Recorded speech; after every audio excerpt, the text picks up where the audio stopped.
मैंने अपना अधिकांश जीवन इसी घर में बिताया। प्रत्येक दीवार में मेरी युवावस्था की कहानियां हैं, तीव्र खुशी के क्षण और अन्य गहरे दर्द के क्षण। इन्हीं कमरों में मैंने अपने इकलौते बेटे मातेयो को पाला पोसा। उनका जन्म पीछे के कमरे में हुआ था।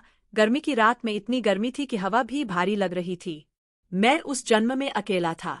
जैसे ही उनके पिता को गर्भावस्था के बारे में पता चला, वे चले गए और फिर कभी उनकी बात नहीं सुनी।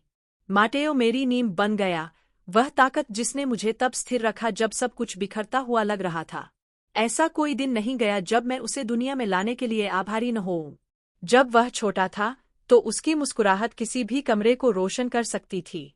उन्हें चित्र बनाना बहुत पसंद था। उनकी नोटबुक हमेशा महलों, रेसिंग कारों और पंखों वाले प्राणियों से भरी रहती थीं। 12 साल की उम्र में उन्होंने अपने पड़ोसियों के लिए पुराने रेडियो की मरम्मत की। 17 साल की उम्र में उन्होंने अपनी खुद की कार्यशाला खोली, जो सरल लेकिन विचारों से भरपूर थी। वह सदैव अपने मार्ग पर दृढ़ निश्चय के साथ चलना जानते थे। मैं कहता था कि गरीबी एक दलदल की तरह है, यदि आप सावधानी से पार करें तो आप बिना डूबे निकल सकते हैं। और वह पास हो गया। माटेयो ने बाधाओं को सीढ़ी में बदल दिया। समय के साथ वह एक निपुण व्यक्ति बन गया। उन्होंने इलेक्ट्रॉनिक उपकरणों के साथ काम करना शुरू किया, फिर प्रौद्योगिकी में निवेश किया और बाद में अपनी खुद की सॉफ्टवेयर कंपनी की स्थापना की। उनके पास हर उस चीज को बदलने का उपहार था जिसे उन्होंने छुआ। मैं मुश्किल से उसके जीवन की गति के साथ तालमेल बिठा सका। अचानक दूसरे देशों में बैठकें हुईं, कर्मचारियों की बैठकें हुईं, बड़े फैसले हुए, लेकिन इसके बावजूद उन्होंने रविवार को घर पर ही रहने का फैसला किया। इससे कोई फर्क नहीं पड़ता था कि वह कहाँ से आ रहा था। वह हमेशा अपनी कॉफी और टोस्ट के साथ हमारी रसोई की मेज पर बैठकर मुझे समाचार बताने का एक तरीका ढूंढ लेता था। उन्होंने मुझे कभी अलग नहीं छोड़ा। 33 साल की उम्र में उनकी मुलाकात लौरा से हुई। उन्होंने केवल यह उल्लेख किया कि वे एक सम्मेलन में मिले थे। वह सुंदर, परिष्कृत थी और हमेशा एक कदम आगे रहने वाली लगती थी, ऐसे व्यक्ति के तौर तरीके से जो आसान तरीकों के लिए कोई जगह नहीं छोड़ती। मैंने उसके साथ जुड़ने की बहुत कोशिश की क्योंकि माटेयो वास्तव में खुश लग रहा था। मैंने कुछ अपनापन खोजने की कोशिश की, हालांकि उसने हमेशा एक विनम्र दूरी बनाए रखी, जैसे कि मैं उसके जीवन का एक सहनीय हिस्सा था। उन्होंने अगले वर्ष एक हड़बड़ी और शानदार समारोह में शादी कर ली। मेरी राय शायद ही कभी पूछी जाती थी। माटेयो ने मुझे बस आराम करने के लिए कहा, ताकि सब कुछ नियंत्रण में हो और मुझे इस पल का आनंद लेना चाहिए। मैंने उनकी सलाह का पालन करने की पूरी कोशिश की, लेकिन एक असुविधा थी जिसे मैं नज़रअंदाज नहीं कर सकता था, जैसे कि भविष्य में कुछ बढ़ने के बजाय करा हो गया हो। अपनी शादी के तुरंत बाद उन्होंने शहर के बाहरी इलाके में एक बड़ा घर खरीदा। माटेयो ने मुझे उनके साथ रहने के लिए आमंत्रित किया, लेकिन मैंने इनकार कर दिया। मैं बॉय नहीं बनना चाहता था, और इसके अलावा यह घर अपनी यादों, अपने कोनों, अपने इतिहास के साथ मेरा था। मैंने उनसे बस इतना कहा कि जब भी संभव हो मुझसे मिलने आए। और कुछ समय के लिए ऐसा ही था। 3 साल बीत गए। मुलाकातें लगातार दुर्लभ होती गईं। यात्राएं बढ़ गई। वह अधिक आरक्षित, व्यस्त हो गया। फिर भी वह हमेशा मुझे फोन करता था। मैं जानना चाहता था कि क्या मैं ठीक हूँ, क्या मैंने खाना खाया है, क्या हीटर काम कर रहा है। उसने कभी भी परवाह करना बंद नहीं किया। एक मंगलवार तक फोन की घंटी बजी। यह लौरा थी, जो पंक्ति के दूसरे छोर पर रो रही थी। उन्होंने कहा कि मातेयो हवाई अड्डे के रास्ते में एक कार दुर्घटना का शिकार हो गया। वे उसे अस्पताल ले गए, लेकिन वह नहीं बचा। मुझे याद है, मैं फर्श पर बैठा था। मुझे नहीं पता कि मैंने फोन कैसे रख दिया, या मैं कितनी देर तक चुपचाप बैठा रहा। दुनिया बेरंग हो गई। मेरे जीवन की एकमात्र ठोस चीज एक ही बार में ठह गई थी। अंतिम संस्कार जल्दी हो गया, सभी लौरा द्वारा आयोजित। वह नहीं चाहती थी कि मैं किसी भी चीज में शामिल होऊं। उन्होंने कहा कि माटेयो ने पहले ही सब कुछ तय कर लिया था, यहाँ तक कि समारोह का विवरण भी। मुझे लगा कि यह अजीब है कि इतने कम उम्र के किसी व्यक्ति ने अलविदा कहने की योजना बनाई है, लेकिन उस पल मेरे पास इस पर सवाल उठाने की ताकत नहीं थी। मुझे घटनाओं की एक ऐसी श्रृंखला से धक्का लगा जिस पर मेरा कोई नियंत्रण नहीं था। मैं बस दस्तावेजों पर हस्ताक्षर कर सकता था, ठंडे गले लगा सकता था और स्वीकार कर सकता था। कुछ सप्ताह बाद लौरा सामने आई। उसने कहा कि माटेओ ने अपनी सारी संपत्ति उसके लिए छोड़ दी थी और उसकी इच्छा उसके और उस बच्चे के लिए सुरक्षा सुनिश्चित करने की थी जिसकी वे अपेक्षा कर रहे थे। उन्होंने वसीयत, बीमा, बैंक खातों का उल्लेख किया, ऐसी चीजें जिनके बारे में मैं कभी नहीं जानता था। मैं चुप था। इनमें से कोई भी मायने नहीं रखता। मेरा बेटा चला गया और उसके साथ मैंने जो कुछ भी बनाया था वह सब चला गया। तभी उसने मुझे बताया कि वह एक बच्चे की उम्मीद कर रही थी और माटेओ को गर्भावस्था के बारे में पता था। उन्होंने कहा कि जाने से पहले उन्होंने सब कुछ तैयार कर लिया था। एक बेटा। माटेओ की मृत्यु मुझे बताए बिना ही हो गई कि वह पिता बनने वाला है। मैंने इस समाचार को दर्द और आशा के मिश्रण के साथ समझा। अगर इस दुनिया में अभी भी उसका कुछ था, उसका जीवित हिस्सा, तो मेरे पास भी आगे बढ़ने का एक कारण था। 9 महीने बाद बच्चे का जन्म हुआ। लॉरा ने अपने पिता का नाम चुना, माटेओ। वही नाम। जब मैं उनसे मिलने गया तो उन्होंने मुझे केवल शयनकक्ष के दरवाजे से ही उन्हें देखने की अनुमति दी, जैसे कि मैं कोई अजनबी हूं। कहा कि वह सो रहा है। वह एक और दिन बेहतर होगा। वह दूसरा दिन कभी नहीं आया। जैसे जैसे समय बीतता गया, लॉरा व्यवसाय की दुनिया में उभरती गई। उन्होंने माटेओ द्वारा बनाई गई कंपनियों पर नियंत्रण कर लिया, कार्यक्रमों में उपस्थित हुए, नए मुख्यालयों में रिबन काटे। वह लड़का यात्राओं और निजी स्कूलों के बीच, आयाओं के बीच घिरा हुआ बड़ा हुआ। उन्होंने शायद ही कभी मुझे कोई तस्वीरें दिखाई, कभी कभार एक संक्षिप्त वीडियो कॉल भी की। मुझे उनके जीवन में कभी वास्तविक स्थान नहीं मिला। मैंने हर कोशिश की। उन्होंने पत्र लिखे, उपहार भेजे। मुझे कभी कोई प्रतिक्रिया नहीं मिली। कभी कभी मुझे आश्चर्य होता था कि क्या वह लड़का सचमुच मेरा पोता है। अपनी शक्ल सूरत के कारण नहीं, वह माटेओ जैसा नहीं दिखता था, बल्कि उस बर्फीली दूरी, उस खामोशी के कारण जो दुख देती थी। फिर भी मैंने समझने की कोशिश की। शायद लॉरा इसे अपने तरीके से कर रही थी, अपने बेटे को अपनी इच्छानुसार बड़ा कर रही थी। लेकिन सर्दियों की एक दोपहर सब कुछ बदल गया। मेरा एक मित्र, जो रजिस्ट्री कार्यालय में काम करता था, मुझसे मिलने आया। मैंने देखा कि वह अजीब, बेचैन थी। कुछ देर की बातचीत के बाद उसने मुझ पर बम फेंक दिया। उसने बच्चे का जन्म प्रमाण पत्र देखा था और पिता के रूप में माटेओ का नाम नहीं आया था। जिक्र तक नहीं, बस लॉरा का नाम। मैंने पूछा कि क्या यह कोई गलती हो सकती है। उसने कहा कि नहीं, उसने ध्यान से जांच की थी। मैं अभिभूत हो गया था। मैंने सोचने की कोशिश की कि शायद माटेओ के पास कुछ भी हस्ताक्षर करने का समय नहीं था, कि मौत ने उसे बहुत जल्द आश्चर्यचकित कर दिया था। लेकिन वहां मेरे अंदर कुछ टूट गया, एक खामोश दरार। और इसलिए मैंने जांच शुरू कर दी। मैंने सावधानी से धागे खींचे। मैंने प्रश्न पूछे, दस्तावेजों की समीक्षा की। जितना अधिक मैंने देखा, उतना अधिक मुझे विरोधाभास मिला। तारीखें जो मेल नहीं खाती, संपादन के संकेतों वाली तस्वीरें, कनेक्शन जो रिकॉर्ड में दिखाई नहीं देते थे। मुझे लगा जैसे मुझे सच्चाई का पता लगाने की जरूरत है, अपने लिए नहीं, बल्कि उसके लिए। मैं पहले ही बहुत कुछ खो चुका था। मैं अपने बेटे की यादों को भी मिटने नहीं दूंगा। मैंने वसीयत की प्रतियों से शुरुआत की। लॉरा ने मुझे केवल एक मुद्रित शीट भेजी थी, जो सीलबंद थी, बिना माटेओ की लिखावट में किसी हस्ताक्षर के। बस एक डिजिटल नोटरी मुहर। मैंने अपनी फाइलें देखीं, पुराने बिल, पत्र, सहेजे गए दस्तावेज, और वसीयत में बदलाव को साबित करने के लिए कुछ भी नहीं मिला।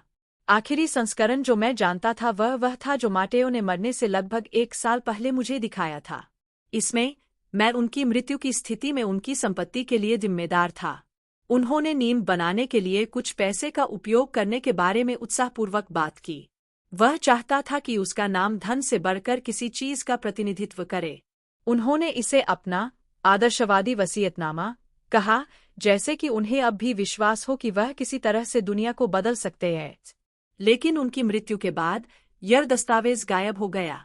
लॉरा ने दावा किया कि दुर्घटना से कुछ समय पहले ही उसने एक नया बनाया था। जब मैंने मूल प्रति देखने के लिए कहा, तो मैंने कहा कि यह मेरे वकील के पास है। मैं इस वकील के पीछे गया। कार्यालय महीनों पहले बंद हो गया था। किसी को नहीं पता था कि वह कहाँ गए। ऐसा लगा जैसे वह वाष्पित हो गया हो।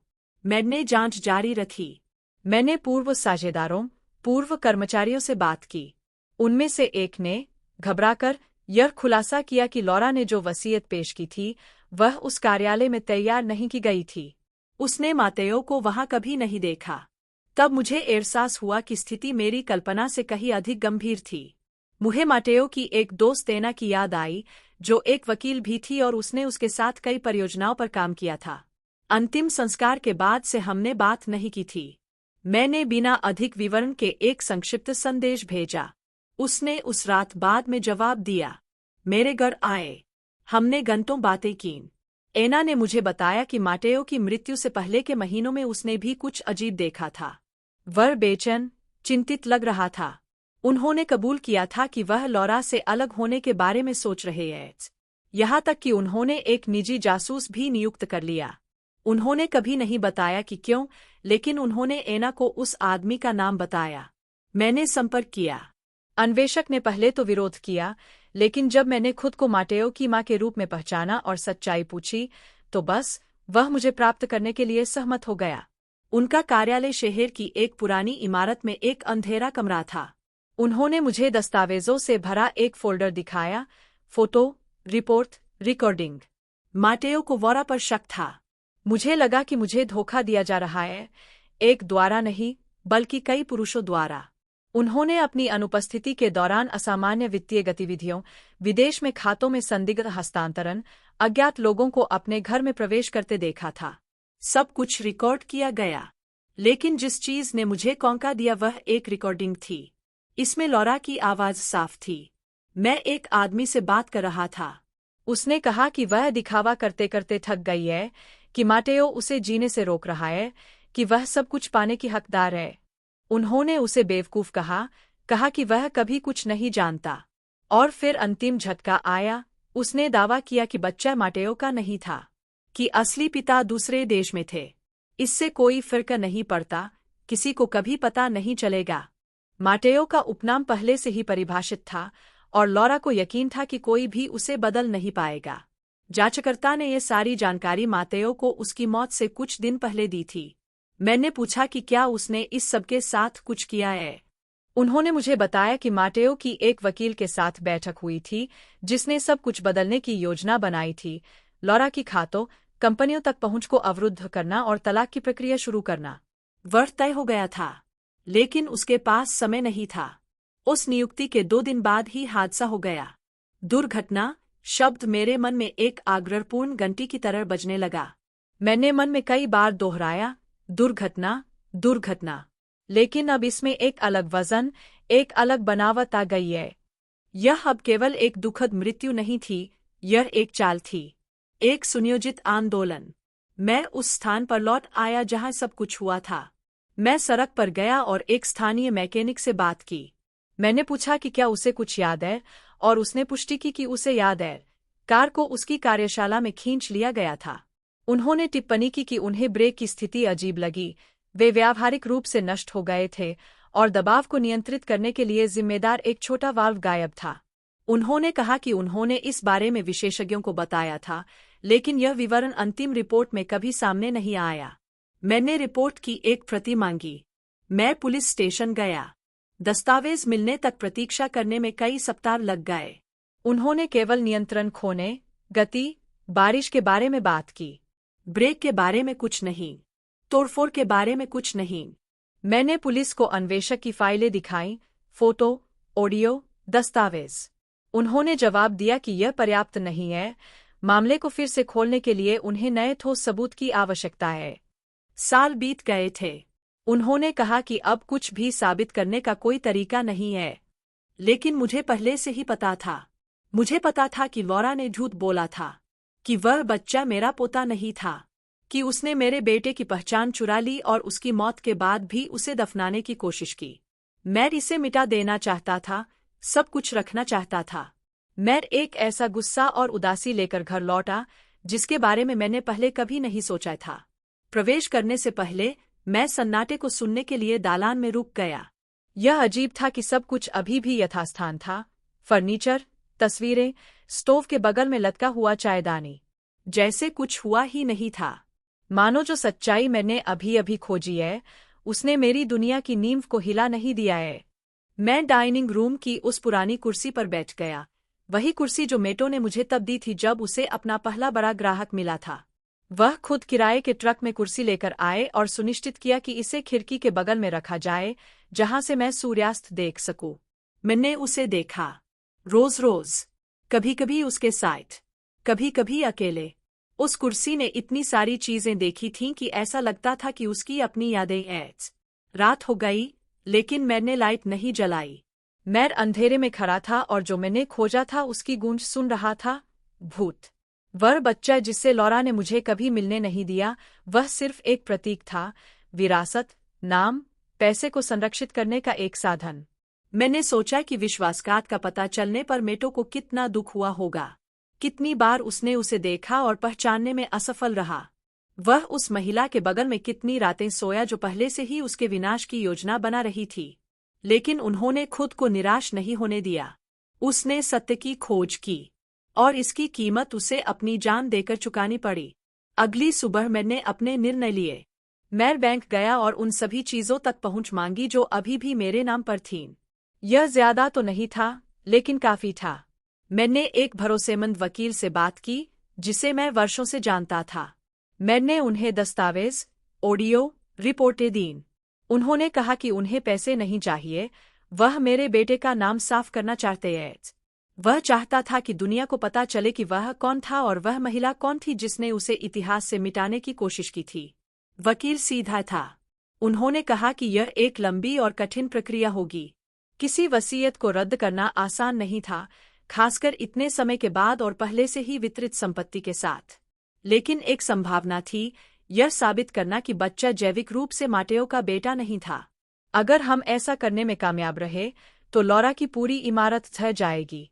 मैंने उसकी आंखों में देखा और कहा कि मुझे कोई संदेह नहीं है, उस बच्चे में मेरे बेटे का खून नहीं था।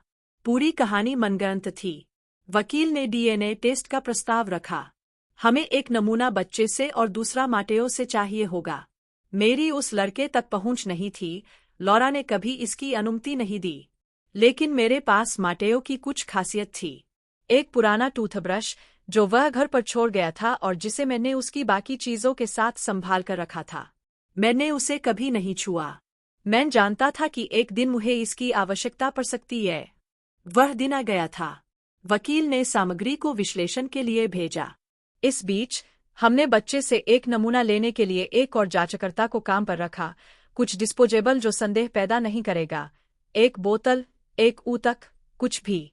वह मुश्किल था। लॉरा एक गेटेड समुदाय में रहती थी जो सुरक्षा गार्डों से घिरा हुआ था। लड़का लगभग बाहर नहीं आया। आखिरकार हमने इसे बना लिया। एक स्कूल कर्मचारी ने कक्षा पार्टी के दौरान इस्तेमाल किया गया एक प्लास्टिक कप बरामद किया। हम इसे प्रयोगशाला में पहुंचाते हैं। इसके बाद के सप्ताह मेरे जीवन के सबसे लंबे सप्ताह थे। मैं पहले से ही सच्चाई जानता था, लेकिन मुझे दस्तावेज की आवश्यकता थी, कानूनी प्रमाण। और शुक्रवार को नतीजा आ गया। वकील ने मुझे अपने कार्यालय में बुलाया। मैं उसके सामने बैठ गया। उसके हाथ में लिफाफा था। उसने उसे ध्यान से खोला और पन्ने को चुपचाप पढ़ा। फिर उसने ऊपर देखा और पुष्टि की, बच्चा मातेओ का बेटा नहीं था। सच्चाई ब्लेड की तरह मेरे अंदर से गुजर गई, आश्चर्य के साथ नहीं, बल्कि दृढ़ता के साथ। मैं रोया नहीं, मैं चिल्लाया नहीं। मैंने बस सिर हिलाया, किसी ऐसे व्यक्ति की तरह जिसे अंततः वह उत्तर मिल गया जिसका वे वर्षों से इंतजार कर रहे थे। वकील ने पूछा कि क्या मैं मामले को आगे बढ़ाना चाहता हूँ। मैंने हाँ में जवाब दिया। मैं वसीयत का विरोध करना चाहता था। मैं चाहता था कि दुनिया को पता चले कि लॉरा उस आदमी की विधवा नहीं थी जिससे वह प्यार करती थी, बल्कि उस आदमी की विधवा थी जिसे उसने धोखा दिया था। कि वह बच्चा किसी विरासत का उत्तराधिकारी नहीं था, बल्कि एक गंदे खेल का हिस्सा था। उसने बदला नहीं लेना चाहा। मैं लॉरा को नष्ट होते नहीं देखना चाहता था, मैं सिर्फ सच्चाई चाहता था। मैं चाहता था कि मेरे बेटे का नाम साफ हो जाए, क्योंकि उसके वर्षों के प्रयास को झूठ के कारण कलंकित नहीं होना चाहिए। प्रक्रिया शुरू हुई। दस्तावेज कोर्ट को सौंप दिए गए। साक्ष्य संलग्न किया गया है। लॉरा ने हर बात से इनकार किया। उन्होंने कहा कि यह एक साजिश थी। मैं एक कड़वी मां थी जो अपने बेटे की मौत को स्वीकार करने में असमर्थ थी। उन्होंने कहा कि बच्चा, हाँ, माटेओ का था, कि यह सब एक आविष्कार था। लेकिन सबूत मौजूद थे। न्यायाधीश ने उन्हें प्राप्त किया। अभियोजक ने समय मांगा। सुनवाई निर्धारित कर दी गई है। गवाह बोलने लगे। अन्वेषक, एना, मैकेनिक, प्रत्येक टुकड़ा अपनी जगह पर गिर गया। प्रेस ने नोटिस करना शुरू कर दिया। उन्होंने सब कुछ उजागर नहीं किया, लेकिन अफवाहें सामने आईं। अनाम स्तंभ, विवेकपूर्ण टिप्पणियां। और धीरे धीरे लॉरा की सार्वजनिक छवि ठहरने लगी। खोए हुए अनुबंध आयोजनों से गायब हो गए। उनके नाम से बेचैनी होने लगी। इस बीच मैं अभी भी वही था। एक ही कुर्सी पर बैठकर सूर्यास्त देख रहा था। दर्द के साथ, लेकिन याददाश्त के साथ भी। और इस निश्चितता के साथ कि सत्य, देर असबेर, हमेशा प्रकाश में आने का रास्ता खोज ही लेता है। उनका जुनून, उनका असंतुलन, उनकी नाराजगी, मैंने कुछ भी जवाब नहीं दिया। इसलिए नहीं कि इससे दर्द नहीं हुआ, बल्कि इसलिए क्योंकि मैं जानता था कि समय मेरे पक्ष में खेल रहा है। सावधानी से गया हर झूठ सबूतों के सामने धरने लगा। जब एक रिकॉर्डिंग, एक बयान, एक गायब हस्ताक्षर सामने आया तो उनके द्वारा समर्थित हर तर्क हवा हो गया। इसने सेवा की। और यद्यपि मैं हर दिन एक ऐसा बोझ ढोती थी जो मुझे कुचलता हुआ प्रतीत होता था, फिर भी मैंने खुद को कभी गिरने नहीं दिया। मैं अपनी दिनचर्या से ऐसे चिपक गया जैसे कोई रसातल में रस्सी को पकड़ रहा हो। मैं जल्दी उठा, आंगन में झाड़ू लगाई, पौधों को पानी दिया, कॉफी बनाई और दालान में ड्रेसर पर रखे मातेयो की तस्वीर से बात की। मैंने उसे बताया कि चीजें कैसी चल रही है। कभी कभी मैं अपने पास आए कागजात को जोर से पढ़ता हूँ। उन्होंने कहा कि इसमें ज्यादा समय नहीं लगेगा, कि मैं अकेला था, हाँ, लेकिन उन्हें भुलाया नहीं जाएगा। पड़ोसियों ने नोटिस करना शुरू कर दिया। कुछ मुझे शक्ति देने आए, कुछ मुझे दया की दृष्टि से देखने लगे। समझ नहीं आ रहा था कि कौन सा पक्ष लूं। ऐसे लोग भी थे जिन्होंने कहा कि सब कुछ अकेले छोड़ देना बेहतर है, अतीत को छूने से केवल और अधिक दर्द होगा। लेकिन मुझे ये दर्द पहले ही महसूस हो चुका था। मुझे इसका एहसास तब हुआ जब मुझे माटेयो की मौत की खबर मिली। मुझे यह तब महसूस हुआ जब मैंने लॉरा को कैमरों और खाली भाषणों से घिरे हुए उसे दफनाते देखा। यह दर्द के बारे में नहीं था। यह मेरे बेटे की कब्र पर झूठ को हावी न होने देने के बारे में था। लॉरा को पहला झटका तब लगा जब जज ने केस दोबारा खोलने का आदेश दिया। एक बार यह एक सामान्य दुर्घटना के रूप में बंद हो गया था, अब यह एक अधूरी किताब की तरह फिर से सामने आ गया है। पुलिस को अपनी सफाई देनी पड़ी। विशेषज्ञों और मैकेनिकों को बुलाया गया। मूल फोरेंसिक रिपोर्ट, जिसमें कहा गया था कि प्रभाव से ब्रेक क्षतिग्रस्त हो गए थे, को अस्वीकार कर दिया गया। न्यायिक जमा में संग्रहीत कार का स्वतंत्र तकनीशियनों द्वारा निरीक्षण किया गया। उन्होंने पाया कि दुर्घटना में गायब हिस्सा नहीं टूटा था, इसे पहले औजारों की मदद से हटा दिया गया था। निशान थे, इरादा था। पूर्व विशेषज्ञों ने स्वयं का खंडन किया। एक ने कबूल किया कि जब रिपोर्ट उसके हाथ में आई तो वह पहले से ही तैयार थी, उसने बस उस पर हस्ताक्षर किए। एक अन्य ने कहा कि उन्होंने केवल टक्कर स्थल की जांच की, वाहन की नहीं। संस्करण मेल नहीं खाते थे, लेकिन अब इससे कोई फर्क नहीं पड़ता। जज के पास घटना को संदिग्ध मानने के लिए पर्याप्त सबूत थे। यह अब कोई दुर्घटना नहीं थी, यह संभवतः एक अपराध था। लॉरा को गवाही देने के लिए बुलाया गया था, लेकिन वह वकीलों के माध्यम से बात करते हुए दूर रही। उन्होंने हर बात से इनकार कर दिया। उन्होंने कहा कि उन्हें कुछ भी नहीं पता, कि मातेयो के साथ उनका रिश्ता स्थिर है, कि वे अपने बेटे के इंतजार में खुश हैं।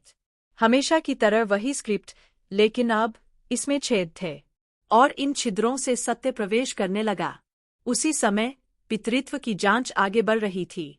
डीएनए रिपोर्ट स्वीकार कर ली गई और न्यायाधीश ने निगरानी में एक नई आधिकारिक जांच का आदेश दिया।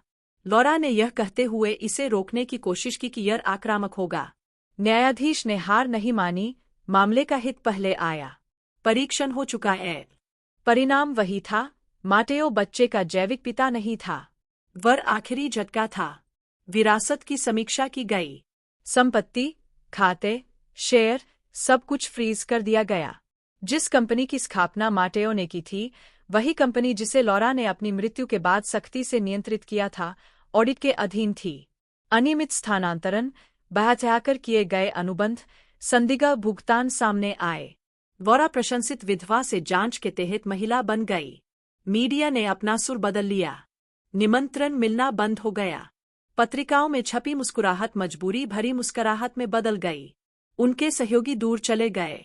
वर्षों तक उसने मुझ पर जो अकेलापन थोपा था, वह अब उसका एकमात्र साथ था। मुकदमा चला। न्यायाधीश ने संपत्ति के तटस्थ प्रशासन का आदेश दिया। वोरा को बिना पहुंच, बिना संसाधनों के छोड़ दिया गया था। उसे संपत्तियां बेचनी पड़ी, खर्चों में कटौती करनी पड़ी, कर्ज का सामना करना पड़ा जिसे उसने पहले माटेओ के पैसे से कवर किया था। और इतने सारे खुलासों के बीच भी मुझे खुशी महसूस नहीं हुई। मैंने उसके पतन का जश्न नहीं मनाया। मैंने उनके पतन का जश्न नहीं मनाया। जो मैंने महसूस किया वह न्याय था। शांत, दृढ़, बिना बदला लिए। इसने नुकसान को मिटाया नहीं, इसने मेरे बेटे को वापस नहीं लाया, लेकिन इससे उनकी स्मृति पर उछाला गया कीचड़ साफ हो गया। कठिन सुनवाई के बाद न्यायाधीश ने मुझे बोलने की अनुमति दी। मेरे हाथ कांप रहे थे। मैं 5 मिनट तक बोला। कोई कागज नहीं, कोई आंसू नहीं, बस एक माँ रसातल का सामना कर रही है। उन्होंने कहा कि माटेओ बैंक खातों और कागजात से कहीं अधिक है, जो पैसे के लिए नहीं बल्कि याददाश्त के लिए लड़े। वह निर्णय उन लोगों का सम्मान करने के लिए था जो धार्मिकता से जीवन जीते थे। जब मैंने बात पूरी की तो जज ने नीचे देखा। कमरे में एकदम सन्नाटा था। उस रात मैंने उसकी तस्वीर के पास एक मोमबत्ती जलाई। मैंने उससे कहा कि हम वहां पहुंच रहे हैं, कि उसकी कहानी अब गलत हाथों में नहीं है। इतने लंबे समय में पहली बार मैं बिना किसी रुकावट के सोया। उस दिन के बाद कुछ बदल गया, सिर्फ अदालत में नहीं, मुझ में। इतने लंबे समय तक नजरअंदाज की गई मेरी आवाज को एक प्रतिध्वनि मिली, और मैंने बिना नफरत के बात की। मैंने उस सच्चाई के साथ बात की जिसने मुझे उस रात से कायम रखा था जब मुझे पता चला कि मेरा बेटा अब सांस नहीं ले रहा है। प्रेस ने कहानी को और अधिक स्पष्ट रूप से बताना शुरू कर दिया। उन्होंने मुझे माँ कहना ही बंद कर दिया। उन्होंने मेरे नाम का इस्तेमाल किया। कुछ अखबारों ने माटेओ के करियर को याद किया। अन्य मेरी लड़ाई से। एना ने मुझे वह पाया जो इसके लायक था। वह हमेशा मौजूद रहती है, बदले में कुछ भी मांगे बिना। कभी कभी वह रोटी, फल, फूल लाता था। हमने आंगन में एक साथ रात का खाना खाया, जैसे कि बाहर की दुनिया बिखर नहीं रही थी। कानूनी प्रक्रिया लंबी खिंच गई। वोरा के वकीलों ने हर बात पर अपील करने की कोशिश की, लेकिन आखिरकार सच्चाई निर्विवाद थी। जब झूठी वसीयत रद्द हो गई तो मैं चाय का कप लेकर खिड़की के सामने बैठ गया। मैंने एक गहरी सांस ली। वह सब कुछ लेने के लिए जिस कागज का उपयोग करती थी उसे अवैध घोषित कर दिया गया। आखिरी वैध वसीयत वह थी जो माटेओ ने मुझे रसोई में दिखाई थी। आपके हस्ताक्षर, आपके विचार, आपकी इच्छाओं के साथ। इससे मुझे न केवल संपत्तियां वापस मिली, बल्कि वह जो वह चाहता था उसे करने का अधिकार भी मिला। एना और वकील के साथ हमने लूथमेटो फाउंडेशन बनाया। युवाओं को विचारों से समर्थन देना, जैसा उन्होंने किया। उपकरण, अवसर देना, प्रतिभा को रार में बदलना। इस बीच लौरा मुकदमों में डूब रही थी, झूठ के लिए, धोखाधड़ी के लिए। आपके खाते ब्लॉक कर दिए गए, आपकी संपत्तियों की जांच की गई। सम्मान, निरीक्षण, मांगे। उसका आरामदायक जीवन बारिश में कागज की तरह बिखर रहा था। मुझे उससे नफरत नहीं थी, लेकिन वह उसे माफ नहीं कर सका। मेरे बेटे को स्प्रिंगबोर्ड के रूप में उपयोग करने के बाद नहीं, गिरने की तैयारी करते समय प्यार का नाटक करने के बाद नहीं, उस बच्चे से सच्चाई छुपाने के बाद नहीं जिसे उसने प्यार करने का दावा किया था। लड़का उसके साथ रहा, लेकिन सामाजिक सेवाओं की देखरेख में। यह मेरी गलती नहीं थी। मैं उस थिएटर में उनके द्वारा बनाया गया एक और नाटक था, और मैंने उसके लिए दुर्ग व्यक्त किया। एक दिन उसे क्या पता चलेगा। महीने बीत गए। अंतिम सजा मंगलवार को आई। एना एक फोल्डर लेकर घर पहुंची। हम मेज पर बैठ गए। उसने मुझे कागजात सौंपे। न्यायाधीश ने माना कि माटेओ धोखाधड़ी का शिकार था। झूठी वसीयत रद्द कर दी गई। सभी संपत्तियों को उनकी मूल संरचना में वापस कर दिया जाएगा। निष्पादक के रूप में मुझे हर चीज को पुनर्गठित करना चाहिए। मैं रोया, दुर्ग से नहीं, राहत से। सत्य को त्यागे बिना यहां तक आने के लिए। एना ने मेरा हाथ पकड़ लिया। मैंने कुछ नहीं कहा, कुछ भी आवश्यक नहीं था। हम शुरू करते हैं। हम कंपनियों का पुनर्गठन करते हैं। हम साथियों को बर्खास्त करते हैं। हम कार्यालय फिर से खोलते हैं। हमने पुराने साझेदारों को बुलाया। हमने वह सब कुछ पुनः प्राप्त कर लिया जो माटेओ ने प्रयास से बनाया था, और धीरे धीरे उसका नाम वही हो गया जो वह था। सम्मान, उदाहरण, स्वच्छ स्मृति। मैंने अपना सादा जीवन जारी रखा। मैंने घर नहीं बदला। मैंने बस सामने का रंगरोगन किया, आंगन का दरवाजा ठीक किया, नए फूल लगाए। कभी कभी फाउंडेशन के युवा लोग मुझसे मिलने आते थे। अन्य लोग बस धन्यवाद कहने के लिए रुके। उन्होंने कॉफी, कुकीज और उस समय की कहानियों के साथ सभी का स्वागत किया जब माटेओ बच्चा था। मैंने उससे बात करना कभी बंद नहीं किया, कभी दौर से, कभी सोच में। उन्होंने कहा कि उनकी रोशनी नहीं बुझी, जो झूठ, दर्द, विश्वासघात से बच गया, कि उनकी मां ने अंत तक उनके लिए लड़ाई लड़ी। दिन फिर से लंबे और शांत थे। मुकदमा खत्म हो गया है।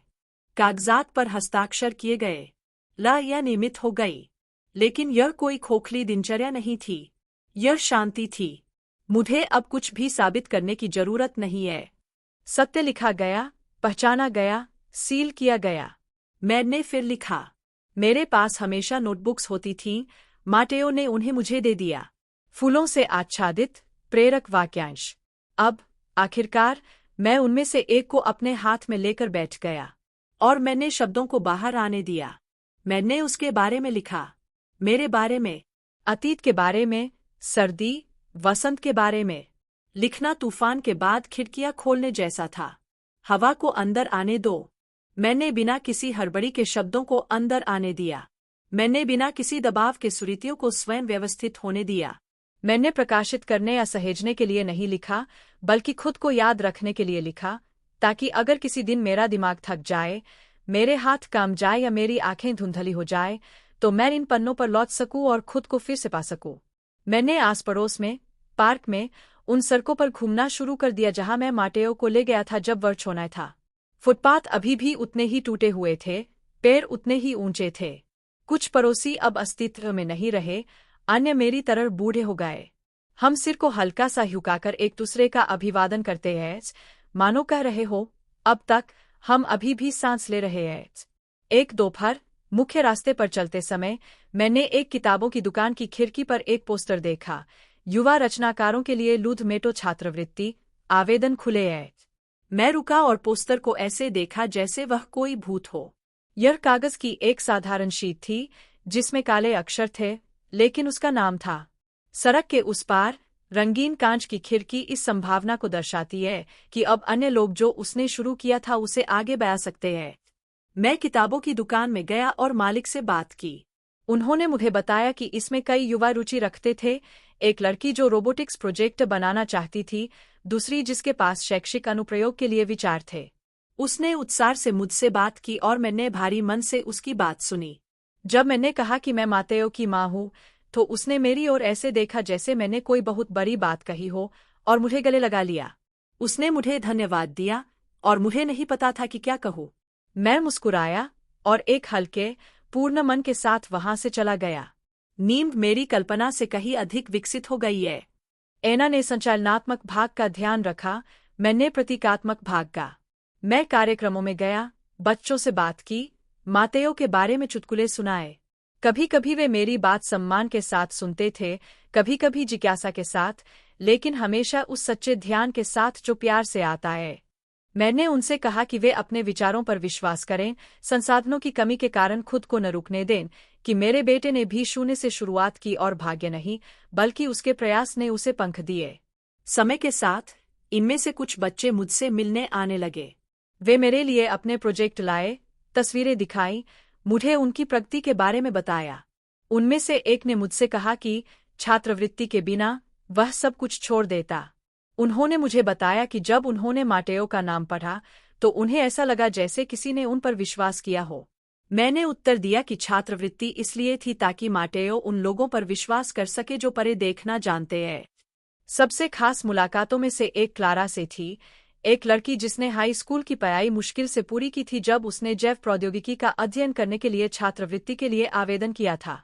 वह कई समस्याओं वाले परिवार से आई थी। उन्होंने मुझे बताया कि जब उन्होंने फॉर्म देखा तो उन्हें लगा कि यह कोई मजाक है, लेकिन फिर भी उन्होंने इसे भर दिया। उन्होंने साक्षात्कार पास किया, समर्थन प्राप्त किया और अब कॉलेज के दूसरे वर्ष में थे। जब वह आया तो वह मेरे लिए एक उपहार लाया, हाथ से पेंट किए हुए गमले में एक पौधा। बर्तन पर बढ़िया सुलेख में लिखा था, हार न मानने के लिए धन्यवाद। मैंने पौधे को रसोई में, खिड़की के पास, जहां सुबह का सूरज चमकता है, रख दिया। हर दिन मैं इसे पानी देता हूँ। यह धीरे धीरे बढ़ता है, ठोस हरी पत्तियों के साथ, हर उस चीज की तरह जिसकी देखभाल प्यार से की जाती है। किसी समय मैंने पूरी कहानी लिखने के बारे में सोचा। सिर्फ वही नहीं जो मैंने अनुभव किया, बल्कि जो मैंने महसूस किया, जो मैंने खोजा। एना ने मेरा समर्थन किया, कहा कि बहुत से लोग इससे सीख सकते हैं, न केवल धोखाधड़ी के बारे में, बल्कि प्यार के बारे में, सुरीति के बारे में, एक माँ कैसे बन सकती है, एक ही समय में, एक गवार, रक्षक और सच्चाई की संरक्षक। मैंने अपने नोट्स को व्यवस्थित करना शुरू कर दिया, परीक्षण से, रिपोर्ट से, दौरों से, बल्कि अन्य से भी, उन रातों की नींद हराम करने वाले दर्द से संबंधित, वे पत्र जो मैंने कभी नहीं भेजे, वे शब्द जिन्हें कहने का मुझमें साहस नहीं था। मैंने सब कुछ फोल्डरों में एक साथ रख दिया। मुझे नहीं पता था कि यह सामने आएगा या नहीं, लेकिन अब इससे कोई फर्क नहीं पड़ता। उन्हें वहां पाकर मुझे शांति मिली।